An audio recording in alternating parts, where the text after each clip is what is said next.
When I learned about the law of attraction and that when it's asked, it is given based on the path of least resistance, that definitely changed my mind. So, I think a lot of times people, might ask, might not even know what they want, might not know what their desires or preferences are. And I think, an important way to figure out these desires or preferences is to do something that a lot of times I think humans don't think of.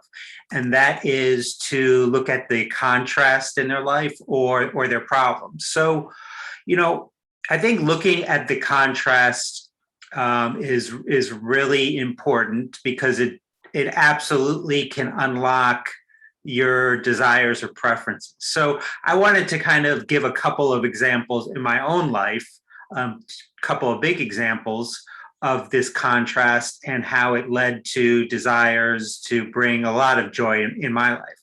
So I think the first one was probably about a decade ago now, when I was learning that there is not much support for the adult autistic community.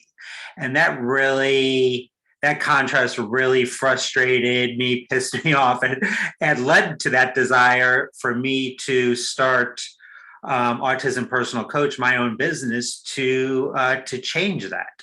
So that's a really big example of contrast in my life. And then another one is that, a few years into Autism Personal Coach, about 4 to 5 years in, I, the momentum was building of me supporting the autistic community, but I wanted to do more. I'm always wanting to do more. You always have more desires. Those things never stop.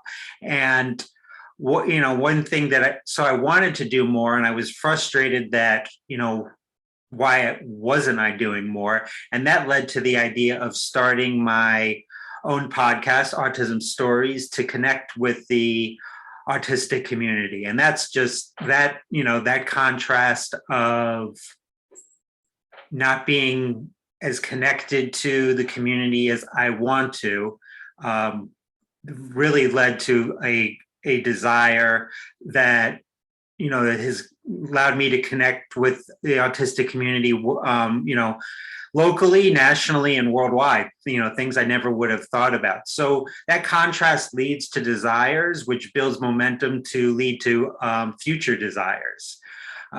And so I think when we're thinking about contrast, it's really important to think about how we're approaching that contrast. And I want to emphasize that this is not something that it takes a day, it takes weeks, it takes months, it takes years to continue to improve upon this skill. And that is that when you look at contrast, or you look at a problem, something that's really frustrating you, and in the moment, it's really impossible to do this starting out. But over time, you definitely can get better at this skill. I've definitely gotten so much better at this skill. Is that you look at that contrast and you look at that problem, and there's a mantra I always have that goes along with this, that contrast or that problem is the starting point to the solution. So when you have something that is not good in your life, when you have an opportunity to process that information and then look at, well, I don't like this thing in my life. How can I go to improve it? Or what desire do I want because of this contrast or problem? So for me, the problem was that there was not enough support for the autistic community. And then the desire that it led in me was to start a business to provide coaching to the autistic community. So whatever problem is in your life or something that's really frustrating you, it's really important to process that and realize that that's not the end point. That's just the starting point. And that starting point can lead to a desire that can dramatically improve your life and bring you joy.